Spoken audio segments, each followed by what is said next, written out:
Okay. Am I audible?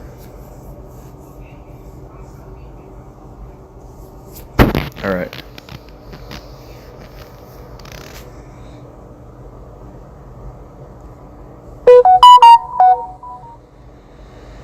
Look at them, the couples walking holding hands on their way home, their breaths laced with alcohol, the taxi drivers with their unshaven faces and tired eyes, the woman in the corner standing absently, her arms crossed over her belly as if she's holding on to something, her dreams maybe, or her despair, that might spill out of her if she lets go, that will spill out of her like guts. They have lives, all of them, a world they inhabit, squatting right at its center, jobs, families, hobbies. You were like that once too, remember? Remember who you were before you became this?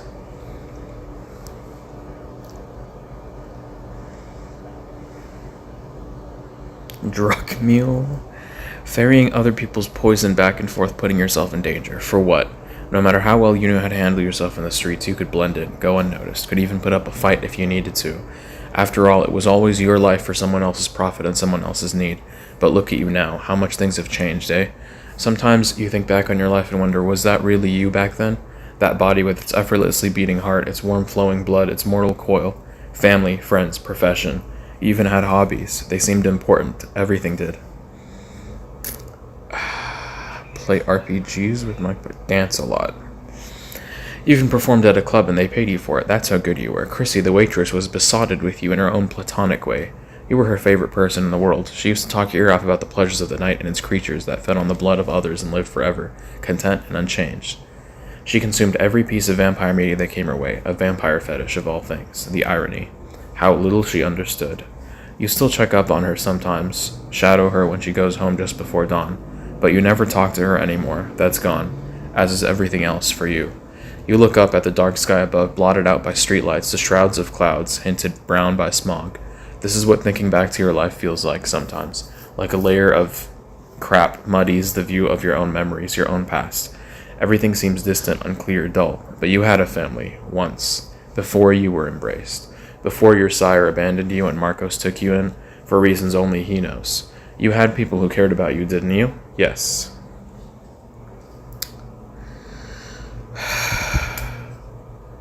A sibling? Sure.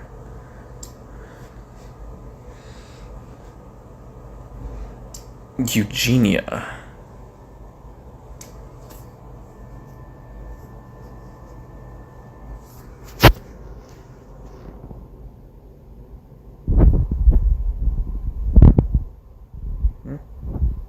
Chat toast?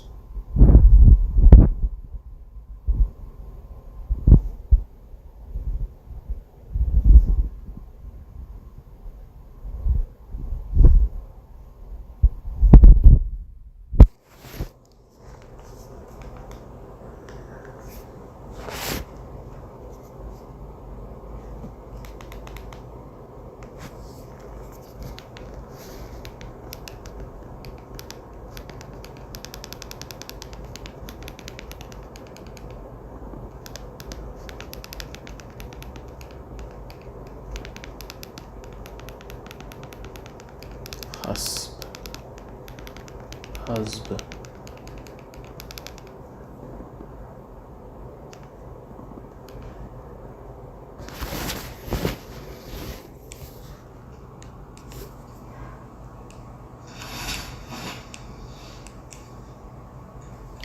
What's the point of dwelling on these things anyway?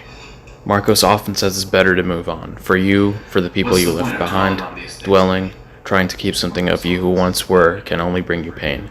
You and anyone you cared about. So then, it was another life, before this unlife.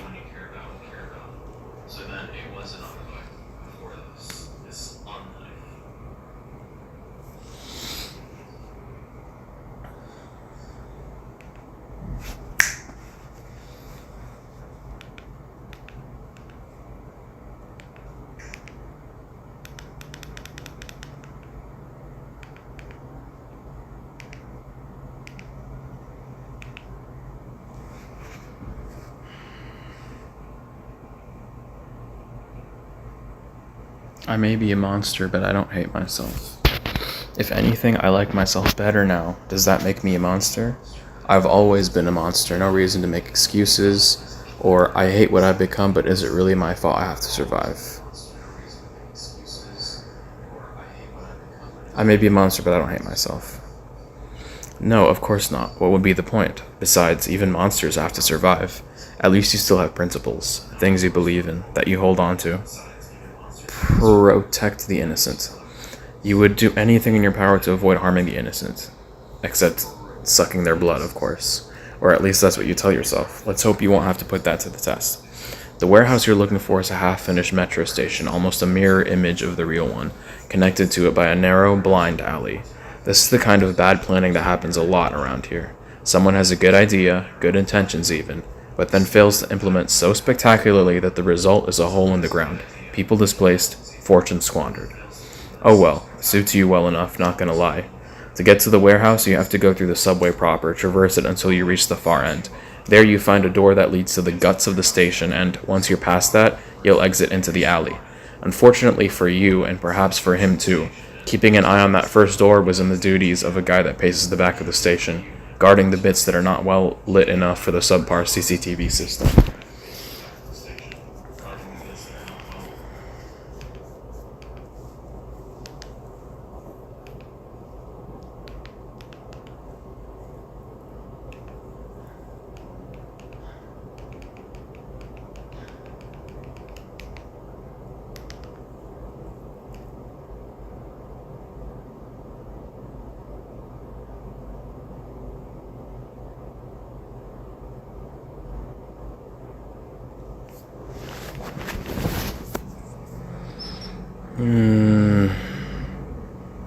Tell him I'm lost and steal his keycard without him noticing. Wait for him to walk away and then pick the lock. Knock him out and take his keycard. Wait for him to walk away and use my universal keycard to gain access. Or create a commotion in the main station to lure him away, then pick the lock.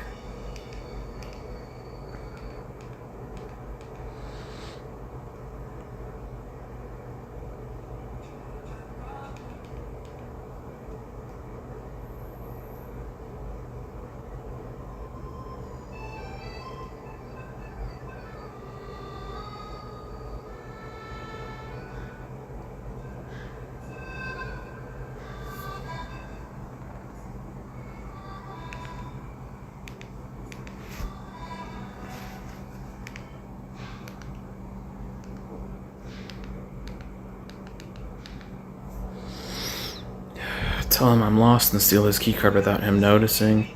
Wait for him to walk away and then pick the lock. Knock him out and take his keycard. Wait for him to walk away and use my universal keycard to gain access. Or create a commotion in the main station to lure him away, then pick the lock.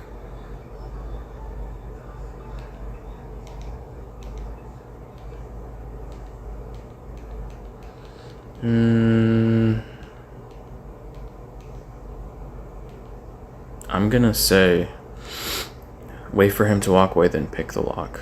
No, wait. Tell him I'm lost and steal his keycard. That makes more sense.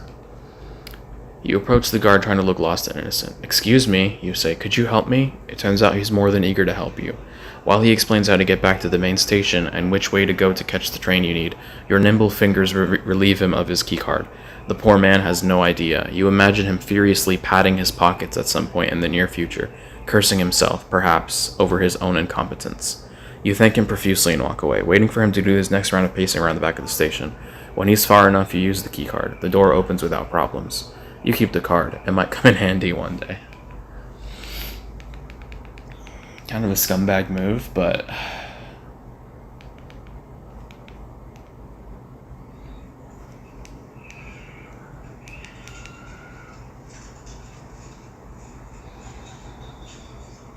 All you do is grab the candy.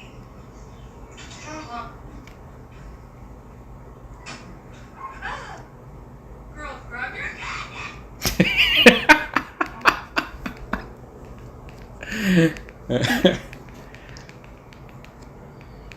Girls, grab your candy!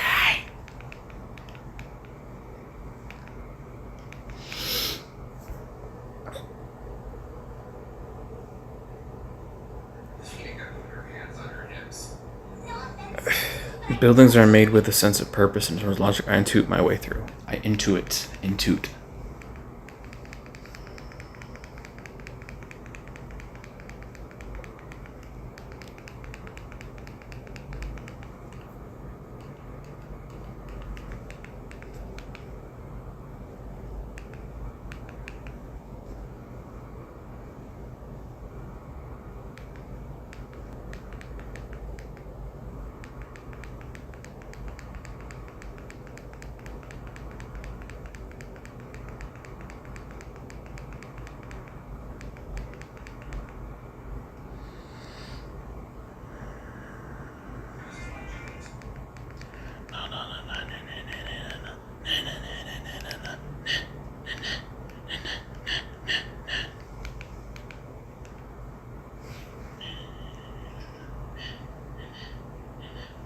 You only doubt yourself twice, but in the end your body just knows where to go. It's as if the path lights up for you, as plain and clear as the way out of a labyrinth seen from above. The alley is behind another door, but this one's not locked. Just a push bar, and you're outside again.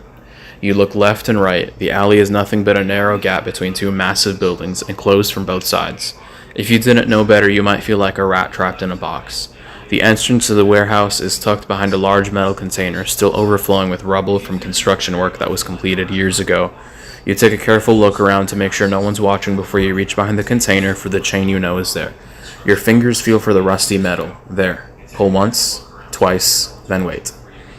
A few moments pass, and then the metal door that is concealed by the container slides open with a drawn-out screech. Someone should really oil that door. The place is controlled mostly by thin bloods, but a few caitiff, vampires of unknown clan or no clan at all, like yourself, are also involved. They run a tight operation with connections to most hospitals and clinics in the area. They even pose as mobile blood donation units sometimes, targeting poor neighborhoods where the euro per liter lure doesn't raise too many suspicions. And if it does, people just take the money and shut up about it. The prince tolerates the whole thing because the operation offers a valuable service to a lot of hungry, cranky vampires. And Pesistratos Marcos insists can be kind. When he's not a vindictive, petty megalomaniac is the detail Marcos usually leaves unsaid. A guy you've never seen before appears at the door, filling the frame. He's so big he had to stoop to avoid banging his head against the metal at the top. Behind him, the abandoned station yawns like a mouth, the low whir of refrigerators in the background the only sound. The guy feels like a threat. He makes the little hairs on the nape of your neck stand on end. And that's even before he opens his mouth to say, "Who the frick are you?" Marcos has sent you here for business, so it's probably not wise to hurt this man, but you can't help it. Your body is ready to draw on one of your two best ways out of hard situations. Using them teases the hunger that lies inside you and wait, but it's worth it every time. These are the gifts of the blood to you.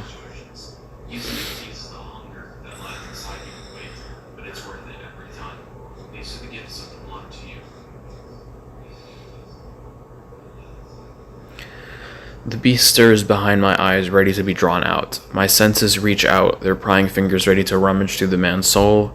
Momentum gathers inside me. If I struck now, I'd possess the speed of lightning. The man is a blank book in my eyes. I could rewrite him to submission if I choose. My skin hardens. It becomes almost indestructible like marble.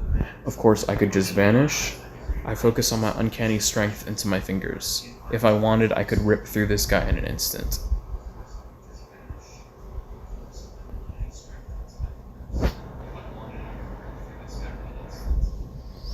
My senses reach out, their prying fingers ready to rummage to... What does that even mean?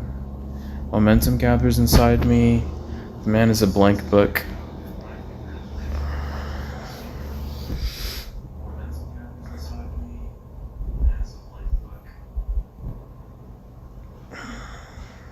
You remember the first time you forced your will on someone. You hadn't meant to, even though, looking back now, you know you wanted to. But then it felt natural, effortless. It just happened. It was the first time you mustered the courage to leave Marcos's place after your embrace. He had tasked you with getting to know yourself again, figuring out who you were, who you'd be, what you liked. You'd have to feed without his help eventually, he said, on your own. So he pointed you to a club, not far from where you are now. In fact, where strange things often went unnoticed or unspoken of. There was this guy. He was bothering the bartender, getting on your nerves. So you turned to him, locked eyes, and said, "Stop speaking."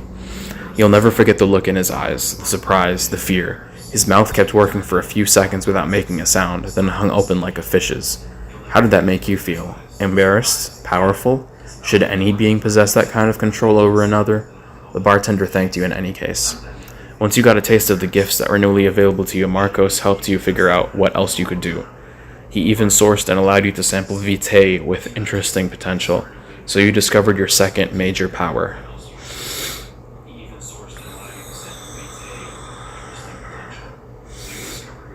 I am fast, preternaturally and humanly fast. It's a dangerous skill to use, the threat to the masquerade high. You have to rein it in, be careful, be aware of your surroundings before you allow yourself your full speed. To cross a street in the blink of an eye, your strike is quick as lightning. But sometimes you go to the woods at the edge of the city, or in the marshes far away, where no one will see you. Then, you indulge, unleash your full potential. Now you knew what you could do, what you were best at, but you didn't stop there, and neither did Marcos. He discovered a new ally in you. On good nights, almost a friend. On other nights, a weapon. Other talents slowly revealed themselves. I can communicate with animals. I get these feelings sometimes. I know things. I am resilient. I can conceal my presence. I'm stronger than... I get these feelings sometimes. Marcos called them premonitions or visions, a sudden knowledge uninvited and inescapable of danger most often, of hidden threats, dishonest intentions, a concealed blade, a plan ill-conceived in the small hours before dawn of doom, because that's the kind of world you live in. Sometimes you felt like a project for Marcos, or like one of the artifacts or rare books he always lusts after and hoards in that tremere obsession of his. Persa, Marcos's true child, used to get jealous as he guided you, patiently and kindly, giving you tastes of other gifts and glimpses and slivers. Maybe she still does, even after a decade of sharing a home and a mentor. Most of these minor gifts washed over you and were gone as soon as they came, but one of them remains.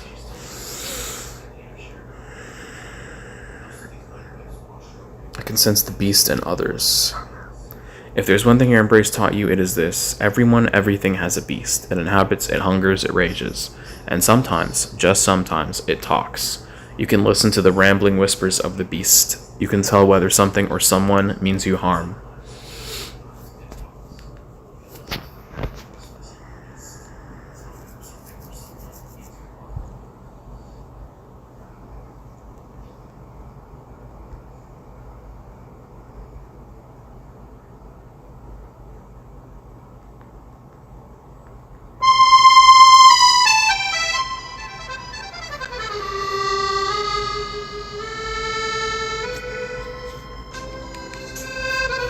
Now at the warehouse, you are ready to issue your orders, to bend this man to your will.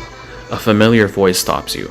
Relax, you two. It's Martha, a thin blood you've met a few times before in your previous pickups. Though it's your first time visiting the warehouse. Martha poses as a nurse often, does the blood draws. She's even wearing a nurse uniform right now. She looks odd, misplaced. This nurse in the middle of a fake metro station. She nods at you, then turns to the big guy. Slobodan, put your fangs away. You can see the muscles in the guy's jaw working. He's scared, sure, but also craving a fight. You know the type. Why would I do that? He asks. Martha answers for you.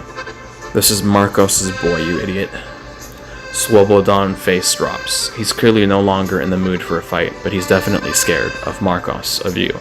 Is that right? Slobodan asks. I'm so sorry. He trails off. What's your name? Dorian. What are your pronouns? Dorian. Really? First you try to threaten and intimidate me, then you ask for my pronouns. He shrugs. I'm civilized monster, what can I say? My pronouns are he, him.